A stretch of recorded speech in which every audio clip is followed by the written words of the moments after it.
Good afternoon, everyone. I apologize for our tardiness. I was with the president. Let me begin with a few scheduling announcements today. President Trump will travel to Scotland, where he will visit both Turnberry and Aberdeen from July 25th to July 29th. During the visit, President Trump will meet again with Prime Minister Starmer to refine the great trade deal that was brokered between the United States and the United Kingdom. And the President and the First Lady will travel to the United Kingdom for an official state visit from September 17th to September 19th later this fall. This will mark a truly unprecedented second state visit for President Trump, and he is honored and looking forward to meeting with His Majesty the King at Windsor Castle. There has been a wave of positive economic news over the past week, which I would like to highlight today. Joe Biden's inflation crisis has been defeated. Prices paid to American businesses for goods and services were flat in June, which is lower than all 50 forecasters in the Bloomberg survey predicted. And core inflation, which is the best measure of inflation, came in lower than expected again in the month of June. Since President Trump took office, core inflation has tracked at just 2.1% overall and has come in below or at economists' expectations every single month. Wages are growing at a strong pace and prices are falling for everyday Americans. We also saw prices for new and used vehicles and airfares drop last month. In addition, prices for gas, fuel oil, energy commodities, hotels, airfare, public transportation, and fresh vegetables are all down over last year. As we said all along, trust in President Trump. The American dream is back, and everyday families are already reaping the benefits of this incredible economic turnaround in just 6 months. President Trump has ended the era of economic surrender and implemented powerful tariffs to stand up for our workers and businesses and rebalance America's trading agreements. Despite all of the doom casting from the so-called experts claiming that these tariffs would be the end of the world as we know it, the opposite has occurred. Tariffs are not inflationary, as President Trump has said all along. In reality, tariffs are a source of massive revenue.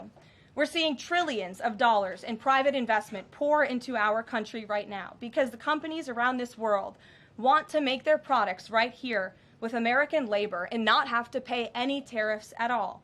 Customs and tariff revenue has already totaled more than $113 billion since President Trump entered office, helping to lead a budget surplus in June for the first time in nearly a decade. We are truly entering a golden age as a result of these pro-growth and America First trade policies. On another matter, yesterday in the East Room, the president was proud to sign the Halt All Lethal Trafficking of Fentanyl Act into law, surrounded by angel families to help finally end the devastating fentanyl crisis that has ravaged millions of Americans.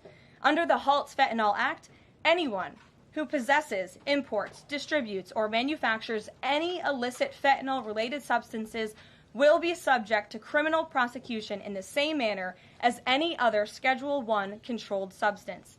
This legislation will close the loopholes that criminals use to skirt around the law and make it easier for law enforcement to prosecute vicious traffickers who peddle poison in our communities. President Trump has always made tackling the drug crisis a top priority, and this important bipartisan legislation further follows through on that commitment. The complete and total success at our southern border that many in the media in this room continue to ignore is another example of the president keeping his word to families who have lost loved ones due to fentanyl, and it's another win for the American people. Customs and Border Protection just released the final operationalized stats for the month of June, and I must highlight some of these incredible numbers. There were only 6,072 Southwest apprehensions in June, 15% lower than the previous record that this president set in the month of March. To put that in perspective, the Biden administration routinely saw the same number of encounters in a single day, and on many days, that number was more than 10,000 apprehensions at the Southwest border. There were also 0 illegal aliens released along the Southwest border for the second consecutive month in a row. President Trump promised to end the illegal alien invasion, and he has delivered on that promise to the American people in record time. With the border sealed, deportations are ramping up. This past weekend, our brave ICE agents were arresting violent criminal illegal aliens all across the country. ICE Atlanta arrested an illegal alien from Mexico, convicted of attempted rape of a child in North Carolina. ICE Baltimore arrested an illegal alien from Guatemala who was previously convicted for sexual abuse of a minor in Maryland. ICE Houston arrested a criminal illegal alien from Mexico whose previous conviction includes aggravated sexual assault of a child in Texas. ICE Salt Lake City arrested a 32-year-old illegal criminal alien from Mexico who was previously convicted for child abuse and injury.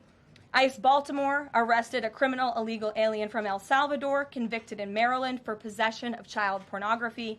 And ICE San Antonio arrested a criminal illegal alien from Mexico convicted of aggravated sexual assault in Texas. The men and women of ICE are heroes. They are putting their lives on the line every day to get the worst of the worst, these types of criminals, out of our communities and out of our country. And the president continues to strongly have the backs of all ICE agents who are doing their jobs to keep all of us, including everyone in this room, safe. The facility, one second. In other news, following President Trump's bold executive actions protecting American children from irreversible chemical and surgical mutilation, the largest provider of these barbaric practices will now be closing its doors. The facility in Los Angeles, California, is just the latest facility downsizing or eliminating their irreversible and harmful services that feed into the lie that you can somehow change a child's sex. The Biden administration peddled dangerous policies that defied medical science in favor of radical transgender ideology. But President Trump has put an end to that to ensure America's children's innocence is protected and our children can lead healthy and productive lives. Finally, last night, Senate Republicans passed President Trump's $9 billion rescissions package. This will help restore fiscal sanity in our country by rescinding billions in wasteful foreign aid and finally ending taxpayer funding for PBS and NPR, two media organizations that have ridiculously used federal dollars to push a partisan left-wing agenda for many years. The House should pass this rescissions package immediately and send it to the president's desk for signature. On another note, I know that many in the media have been speculating about bruising on the president's hand and also swelling in the president's legs. So in the effort of transparency, the president wanted me to share a note from his physician with all of you today. In recent weeks, President Trump noted mild swelling in his lower legs. In keeping with routine medical care and out of an abundance of caution, this concern was thoroughly evaluated by the White House medical unit. The president underwent a comprehensive examination, including diagnostic vascular studies. Bilateral lower extremity venous Doppler ultrasounds were performed and revealed chronic venous insufficiency, a benign and common condition, particularly in individuals over the age of 70. Importantly, there was no evidence of deep vein thrombosis or arterial disease. Laboratory testing included a complete blood count, comprehensive metabolic panel, coagulation profile, D-dimer, B-type natriuretic peptide, and cardiac biomarkers. All results were within normal limits. An echocardiogram was also performed and confirmed normal cardiac structure and function. No signs of heart failure, renal impairment, or systemic illness were identified. Additionally, recent photos of the president have shown minor bruising on the back of his hand. This is consistent with minor soft tissue irritation from frequent handshaking and the use of aspirin, which is taken as part of a standard cardiovascular prevention regimen. This is a well-known and benign side effect of aspirin therapy. And the president remains in excellent health, which I think all of you witness on a daily basis here. So the president wanted me to share that note with all of you. I'm happy to take further questions on it. We will provide the memorandum from the president's physician to all of you, as we always do. And we'll get to questions. Here in our new media seat, we have Frank Corva, who's the White House correspondent for Bitcoin Magazine, which comes at a timely week with crypto legislation moving across Capitol Hill. So why don't you kick us off, Frank, and thanks for being with us. Thank you so much. We appreciate appreciate it, Ms. Leavitt. Sure. I was curious to hear if the President was in favor of removing any and all language around central bank digital currencies from the Genius Act, maybe as a means to get it across the line and get it on his desk. And then my second question was about something the President spoke about in this room. He talked about a $600 de minimis tax exemption for Bitcoin and other crypto spending. So I was just wondering if you could comment on those. Sure. Well, the President did signal his support for a de minimis exemption for crypto, and the administration continues to be in support of that. We are definitely receptive to it to make crypto payments easier and more efficient for those who seek to use crypto as simple as buying a cup of coffee. Of course, right now that cannot happen, but with the de minimis exemption, perhaps it could in the future, and we will continue to explore legislative solutions to accomplish that. As for the central bank digital currency and the Genius Act, which you noted has passed through Congress and will be sent to the President's desk, I believe the House is voting on it. If they haven't, they should be passing it. We know we have the votes, and we expect it to get to the President's desk, and we are planning a signing ceremony tomorrow afternoon. All of you will get more details on that. This piece of legislation is going to make America the crypto capital of the world, and that's what the President promised. As for a central bank digital currency, the President opposes that. He made that promise to the American people on the campaign, and while it's not in this specific piece of legislation, he did sign a January executive order banning a central bank digital currency. The administration supports Congress's efforts to codify that executive order into law, and I believe there will be future pieces of legislation in regards to crypto that will be moving through Capitol Hill. The President looks forward to signing them, and he looks forward to the signing ceremony this afternoon. So thank you for being with us today. Sure. Jackie. Thank you, Caroline. There's been a lot of discussion about the Epstein files and the President's comments yesterday calling it a hoax. Can you clarify which part of the Epstein hoax is the hoax part? The President is referring to the fact that Democrats have now seized on this as if they ever wanted transparency when it comes to Jeffrey Epstein, which is an asinine suggestion for any Democrat to make. The Democrats had control of this building, the White House, for 4 years, and they didn't do a dang thing when it came to transparency in regards to Jeffrey Epstein and his heinous crimes. It was this President who directed the Department of Justice and the Attorney General to do an exhaustive review of all files related to Jeffrey Epstein, which they did. The Attorney General and the FBI, led by Pam Bondi, Dan Bongino, Kash Patel, these are great patriots, some of the most trusted voices in the Republican Party movement. It's part of the reason the President appointed them to these high law enforcement positions, and they spent many months going through all of the files related to Jeffrey Epstein, and they concluded what they found in that memo, which they drafted and they released. And so the President has been transparent. He has followed through on his promises to the American people, but he doesn't like to see Democrats in the mainstream media covering this like it's the biggest story that the American people care about. The President has been working so hard this week. On Tuesday, he went to Pennsylvania, where he secured $90 billion in investments for the Commonwealth, for the people of that state. After that, he came back to the Oval Office at 8 p.m. He went in there to whip votes to get the Genius Act signed into law. And because of his efforts, that bill is now going to be signed and passed. The following day, yesterday, he meets with a foreign leader, the King of Bahrain, to secure more investments into this country. And then yesterday afternoon, the President is in the East Room of the White House mourning with parents who have lost their children because of fentanyl, signing a bipartisan piece of legislation. And not a single cable network in this country took that event live and covered that event like they should. Those are the issues the President cares about. What could be more important to the American people than helping families who have lost their children? Those are the issues this President is going to remain focused on. I understand he wants to move on from this story, but you do have some prominent figures, including the Senate Majority Leader, the House Speaker, voicing support for the files to come out. Representative Massey collecting signatures that would force a discharge petition for a vote on the floor for this.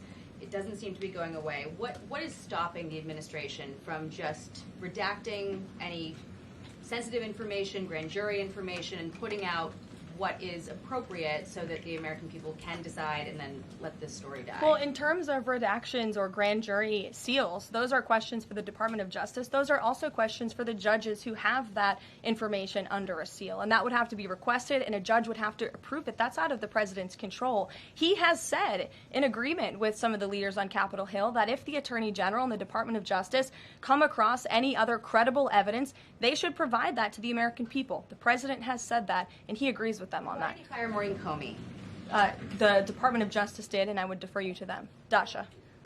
Has the White House been directly in touch with some of the MAGA influencers that are still not satisfied with the administration's handling? And has the message to them been similar to what the president has said, which is sort of either let this go or we don't need your support? Well, look, the president and this team are always in contact with the president's supporters with voices of many kinds on both sides of the aisle. I think that's part of the reason this president is a great president, because he's willing to listen and hear other people's perspectives. But ultimately, he has led this country, not just over the past 6 months to historic success, but also through his first 4 years as president. And as the leader and the creator of the MAGA movement, he has led through these perilous times for our country based on instinct and in the best interest of the country. And as I always say, the American people should trust in President Trump.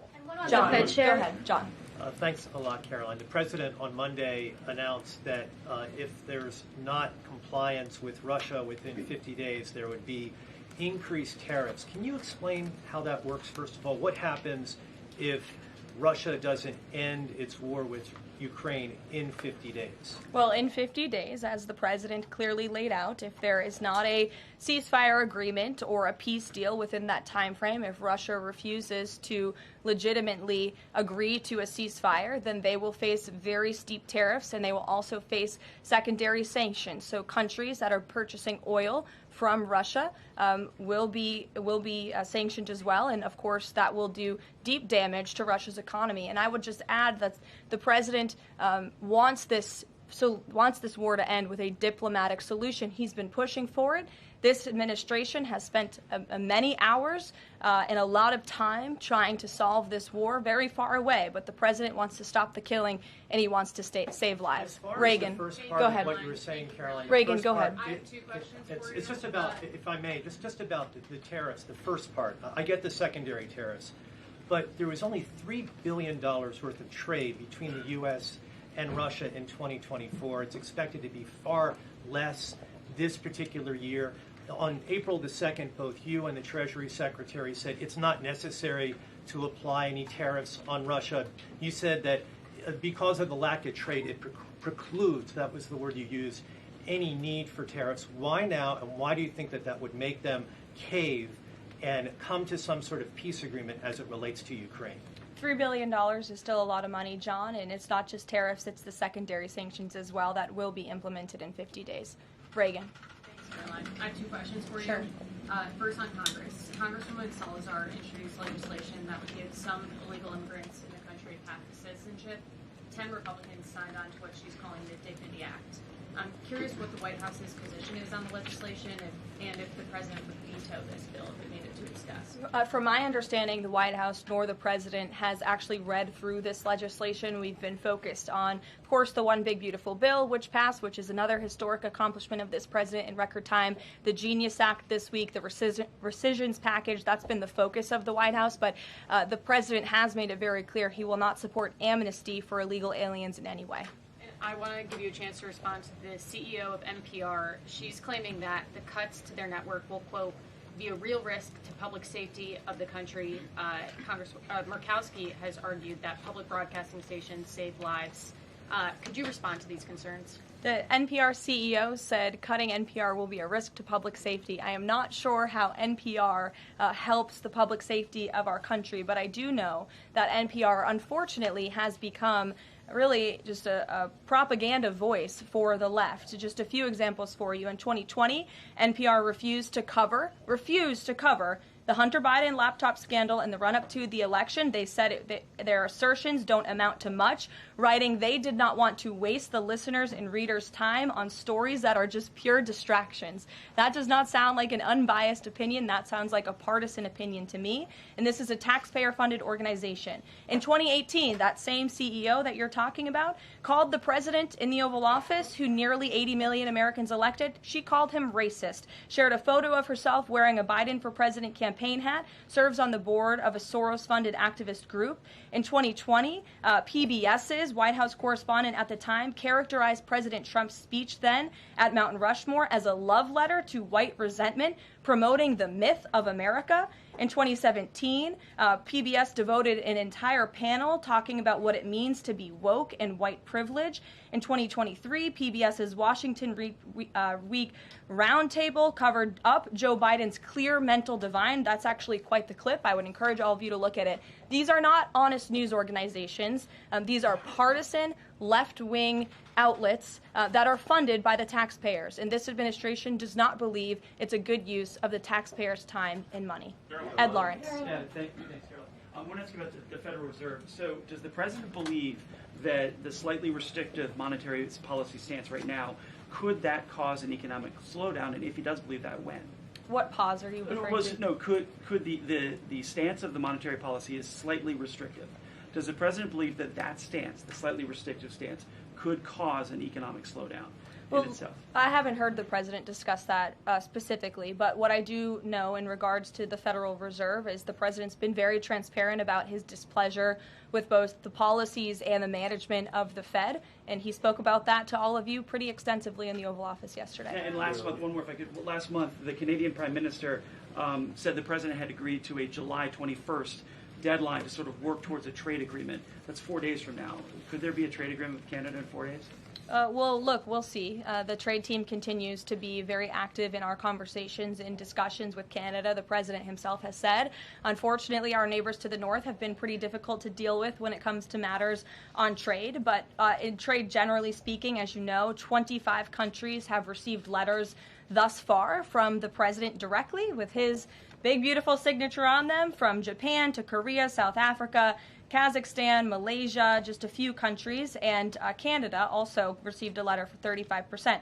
With that said, if countries want to have legitimate further discussions, the Trump administration and the president's trade team are willing to have further talks, but these letters these countries have been receiving are the deals. And as the president has said, those deals will be made. They are tailor-made to each and every country based on the United States' concerns and what's in the best interest of the American worker and the American people. Caroline. Charlie, go ahead.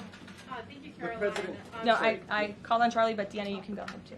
Go ahead. The president said that he floated the idea of a special prosecutor in the Epstein case.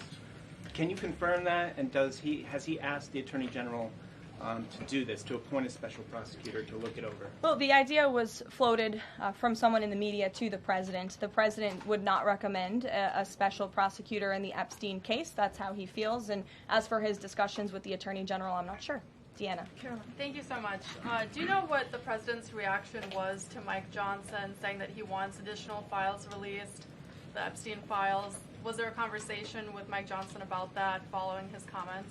I won't discuss the president's private conversations with the Speaker of the House, but as I answered to Jackie's question earlier, the president has said if the Attorney General and the Department of Justice and the FBI have any more credible evidence in regards to Jeffrey Epstein's crimes, they should put that forward. He has called on them to do that. Sure. Thank you, Caroline. With a few days. I'll go to all of you, starting with the lady in the blue. Go ahead. With a few days to the August 9th deadline, how are the negotiations with Europe going? There's some sticking points.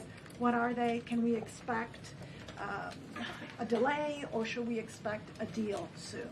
Well, I believe the deadline is August 1st. As for the European Union, they continue to be very eager in negotiating with our country for obvious reasons on ways to lower their tariff and their non-tariff barriers that we have long said harm our workers and our companies. So the president's trade team continue to be in talks with the European Union. Would he accept, or would he put forth a postponement of the August 1st? He's already said he will not.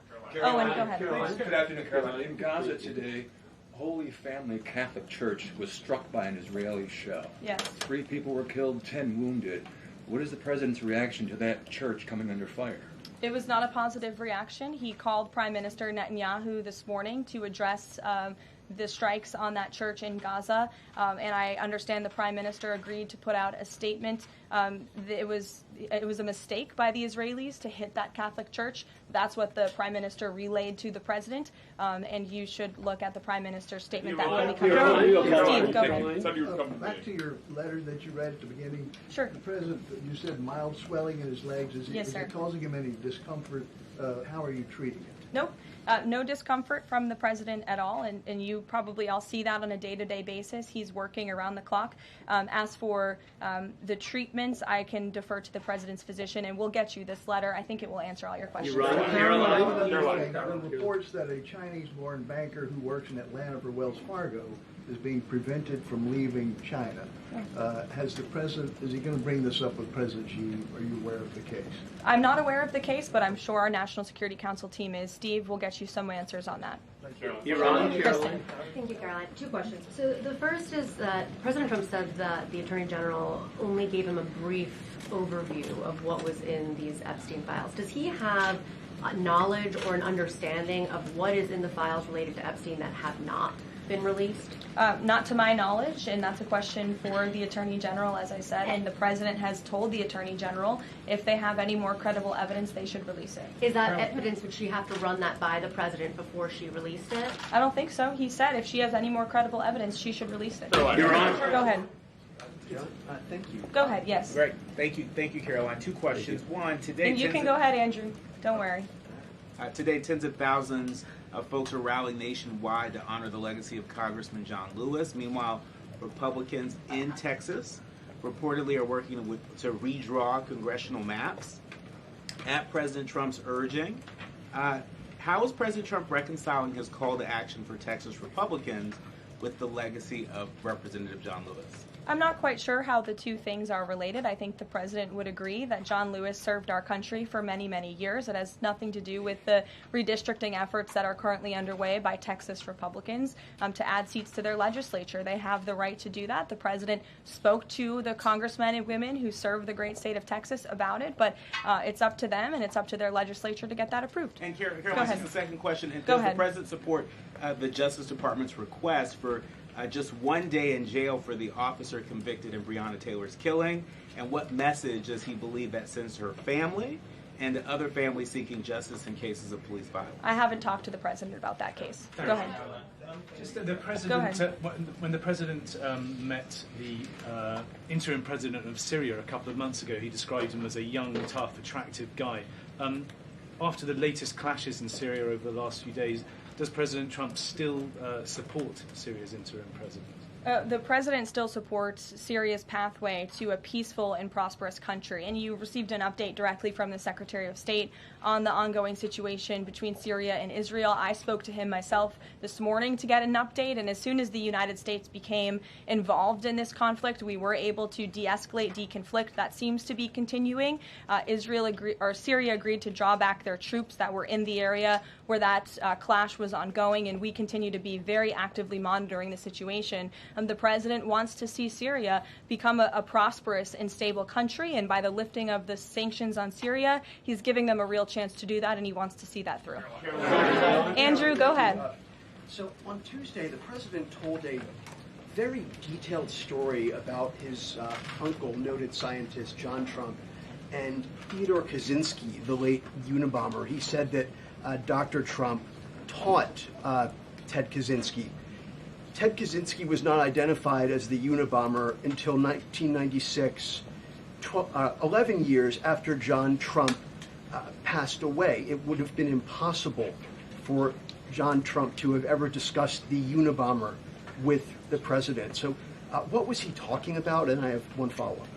Andrew, with so many issues going on in the world, I'm a little bit surprised you would ask such a question, although I'm not sometimes coming from you, I will say, but I'm willing to give you an answer. Nevertheless, the president's uncle did, in fact, teach at MIT. He was a very intelligent professor. The president's very proud of his family. In fact, the president has a letter from his uncle on the MIT letterhead that sits in the Oval Office dining room. Maybe we'll let you see it sometime. And then Elizabeth. Caroline, one more. Elizabeth, will the go president consider pardoning Ghislaine Maxwell Elizabeth, if the Epstein case is a hoax? Okay, I'll start off with the president said last week he would not be getting involved in the New York City mayoral case.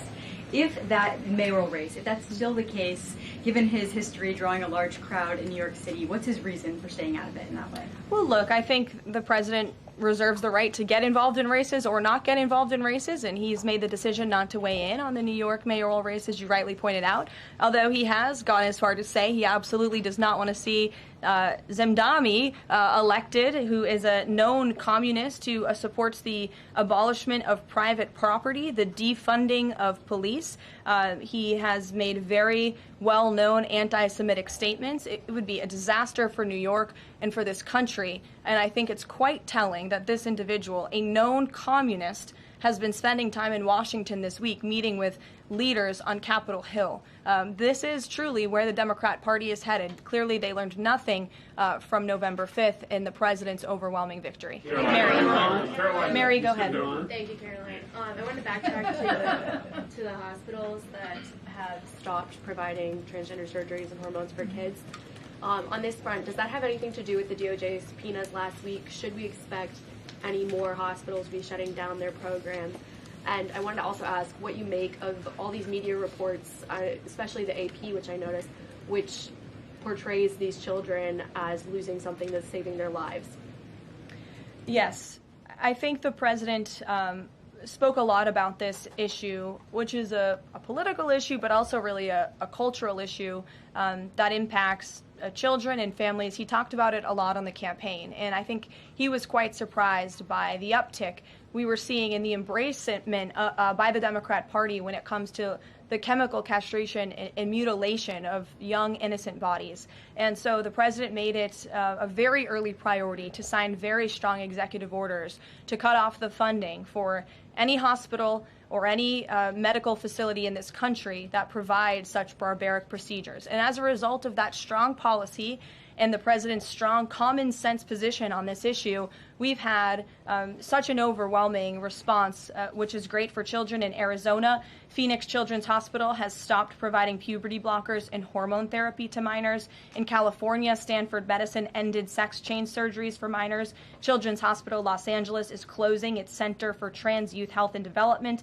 surgical program. In Illinois, Lurie Children's Hospital Chicago stopped sex change surgeries. Again, let's think about what we're talking about here. Sex change surgeries for minors. These are barbaric practices that no child, innocent child, should have to endure. And the president wants to protect the innocence of children, and I know the vast majority of Americans support him in that effort. This is a wildly popular and common sense endeavor this administration has taken, and we've seen many of these medical institutions have followed through with the president's executive orders, but will continue to take further action on this important issue. Garrett. I too, if you'll indulge me. Sure. On the rescissions package, I wonder what the White House makes of this theory that it increases the odds of a shutdown. The theory is basically, why would any Democrat vote for a bipartisan spending deal with Republicans if Republicans can turn around and claw the money back the next day? Look, $9 billion worth of crap that it was in our federal funding that is now being rescinded. This is a good thing for the American people and the American taxpayer, and I think our Office of Management and Budget Director was saying this process should be more bipartisan. Democrats, there was a time in this country where Democrats too cared about getting rid of waste, fraud, and abuse in our federal spending. I think every American agrees the government spends way too much money on things that don't matter. Some of those things includes PBS and NPR, or, for instance, the Democracy Fund, which was funded to the tune of $83 million through the Department of State, but they were giving hundreds of thousands of dollars for gender equality and empowerment hubs in Yemen, $3.9 million for strengthening information integrity, equality, and democracy for LGBTQI population of the Western Balkans. These are not good uses of the taxpayer funds, and Republicans are proud to lead that effort, and we wish more Democrats would join us in that. I wanted to follow up on the Maureen Comey question just to clarify. Did the White House have any knowledge, or did the president sign off on her firing? This was a decision that was made by the Department of Justice. There was an agreement that was made between Immigration and Customs Enforcement and the Centers for Medicaid and Medicare Services regarding access to Medicaid information for 92 million Medicaid recipients around the country. That includes health information. So how does that not violate HIPAA violations and privacy concerns, for example, of American citizens? I'm going to have to defer you to Immigration and Customs Enforcement on that. I'm unfamiliar with that agreement that they made. Thanks, Caroline. Two questions. Rust Vote said today he's going to be looking into cost overruns in the Fed's renovation projects. Is there a deadline for him to come back with findings to the president? I don't believe there's a deadline the president has set for Rust Belt, but I think, again, this is a good use of taxpayers' time to look into this project that is millions and millions of dollars over budget. It's for a big, beautiful mansion for the federal reserve chairman, and I understand that it costs much more than it did the beautiful palace that many of you joined us at when we went overseas. So it's completely unnecessary. It's overpriced. And I think it's a good thing the administration, led by the president, is looking into it. If there ever were to find wrongdoing or fraud, would the president reconsidering firing Jerome Powell? Look, it's a hypothetical question. We'll see where it goes. The president spoke about how he feels on this matter yesterday. Sure. Thank you so much, Caroline. So we saw Ambassador Huckabee arrive to Prime Minister Netanyahu's trial to show his support. Does the president plan to impose any kind of sanctions against the Israel judicial system? I don't have any update for you on that or any announcement on that front. I don't believe so. Does the president believe that justice has been served in the Epstein case? Look, the president believes that he directed the Department of Justice to do an exhaustive and thorough review, and they did that. And they all agreed, the FBI director, the deputy FBI director, the attorney general, on the memo that they drafted and they released. Thank you, Caroline. Just a follow-up on Reagan's question. Representative Salazar's bill, it grants illegal aliens with legal status for 7-year increments. It also gives permanent path to residency for so-called dreamers. And, President Trump and Labor Secretary Chavez, who previously co-sponsored a version of this bill when she was in the House, they've spoken about a work deal similar to the bill, I believe. What's the difference between a work deal and amnesty? Look, as I told Reagan, the president, the White House have not reviewed this specific piece of legislation. It's just not where our focus has been. But the president, for one, has been very clear he does not support amnesty. We'll go to, look at some friends in the back. Brian, go ahead. You didn't show up early enough to get some good real estate up here. I love it. Any update on the auto pen? I know that there was the DOJ and some others were looking into the thousands of documents that were signed off just before Joe Biden left office. Any update on the auto pen? Yes. I'm not laughing at you. I'm just laughing at how far away you are, and you're going to need to get some microphones back there. On the auto pen investigation, yes. The White House counsel's office has launched their own investigation into former President Biden's usage of the auto pen.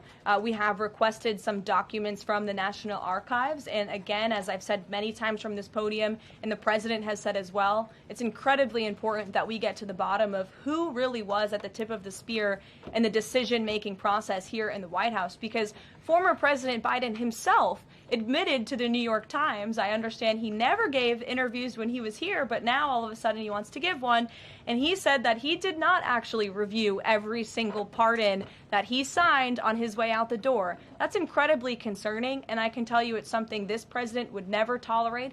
This is a president who is signing things all the time. Any document that has legal implications, this president's signature is on it because he's the one making the decisions. It does not appear that was the truth in the previous White House, and I know the American people want to receive answers on who was running the show because the decisions that were made in this place really destroyed our country, and we deserve to get to the bottom of it.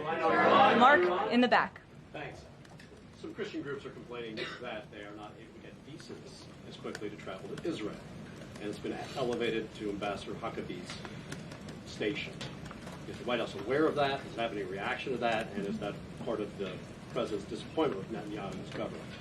Look, I'm not aware of that, Mark, but I'm sure, again, our National Security Council is, and also the State Department, as you know, travel visas roll through Secretary Rubio's shop over there, whom we work very closely with. So we will check in on the matter. But I know overall this president and the administration do want to streamline the visa process to make it easier for both Americans who want to travel abroad and people abroad who want to come to our country the legal way. Go ahead. I was going to the gentleman above you, but go ahead, Libby, and then you can go. Okay.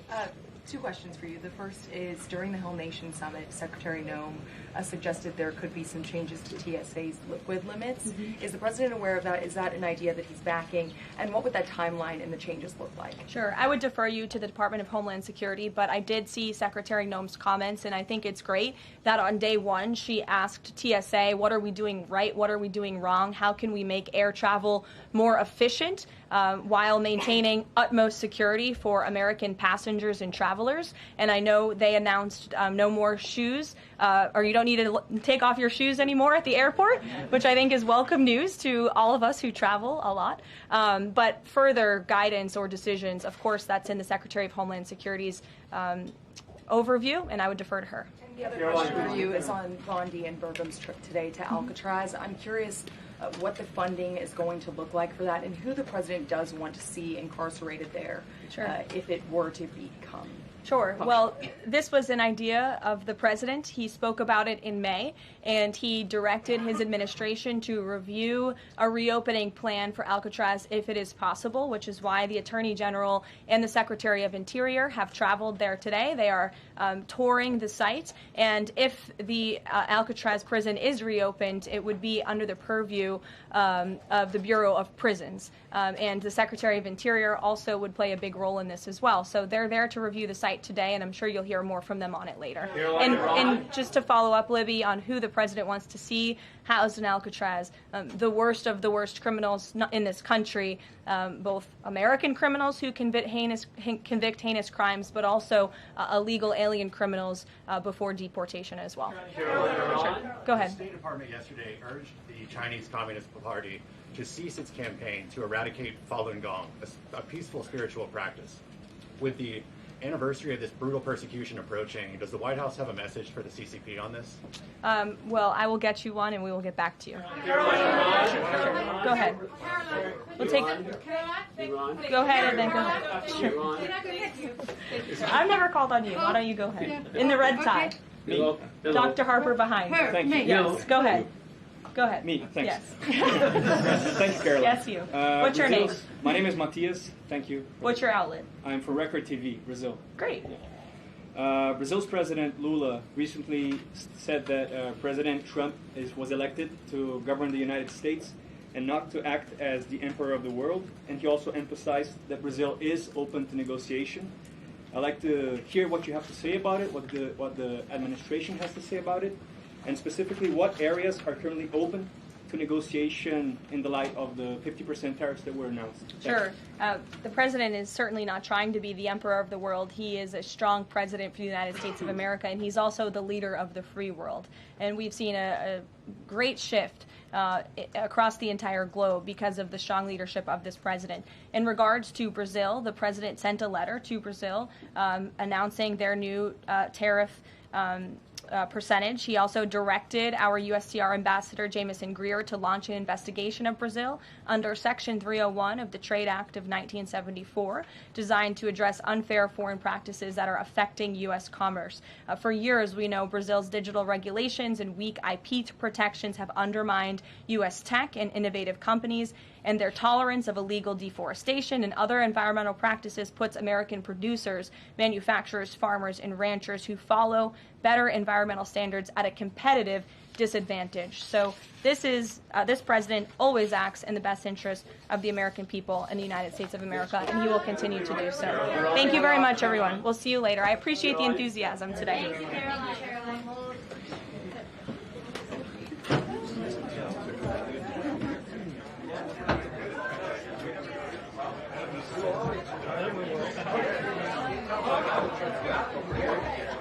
Almost